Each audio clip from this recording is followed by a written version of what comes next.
ဒီကောင်လေးကကျွန်တော်ဒီ Honda CBR 9ရဲ့ ABS unit ပေါ့နော်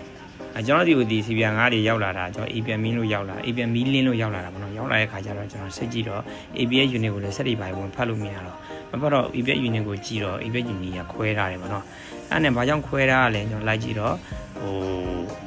သူ့ထဲမှာ circuit ပြားတွေလည်းပြင်ထားတာတွေ့တယ်ဒါပေမဲ့ဒီကောင်ကျတော့ကျွန်တော်ဒီ Honda CBR 650အားရဲ့ကျွန်တော်ဘူးကြတော့အိုက်ဘူးကိုကျွန်တော်တို့ကထဲမှာအဲ့တော့ကျွန်တော်ဒီပင်အောက်တူမျိုးကျွန်တော်ဆင်နေတာပေါ့နော်ဒီကောင်လေးကတော့လုံးဝလက်သွားပြီလက်သွားဆိုတော့ဘာကြောင့်လက်သွားတာမှန်းတော့မသိဘူးပေါ့နော်ဆက်လုံးဝမဖတ်တော့အားနဲ့ကျွန်တော်ဒီဘူးတစ်ဝယ်တယ်ဝယ်ပြီးတော့ကျွန်တော်900မှာထိုင်နေပေါ့နော်ထိုင်တော့အားလုံးအဆင်ပြေဒါပေမဲ့ ABM မပြောင်းအဲ့နဲ့ကျွန်တော်လိုက်ကြည့်တော့ဘလောက်ထူးဆန်းမှုကောင်းလဲဆိုတော့ဒီမှာချက်ကြည့်လိုက်ပေါ့နော်သူရဲ့အဓိကပြဿနာက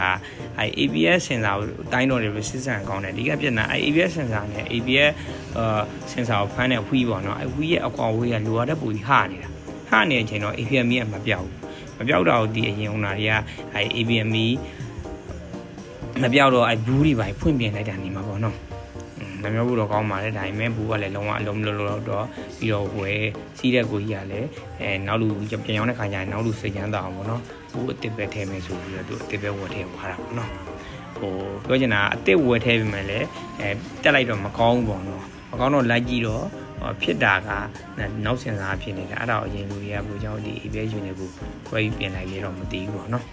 ကဲအဲ့ဒါဒီချက်လာရှင်းပြတာတစ်ခါကျရင်ကိုပြဿနာတစ်ခုကိုတော့တိကျအဖြေရှာသေးခြင်းနဲ့ပြီးတော့မှလဲစေခြင်းနဲ့ပေါ့နော်ကဲအားလုံးကျေးဇူးတင်ပါတယ်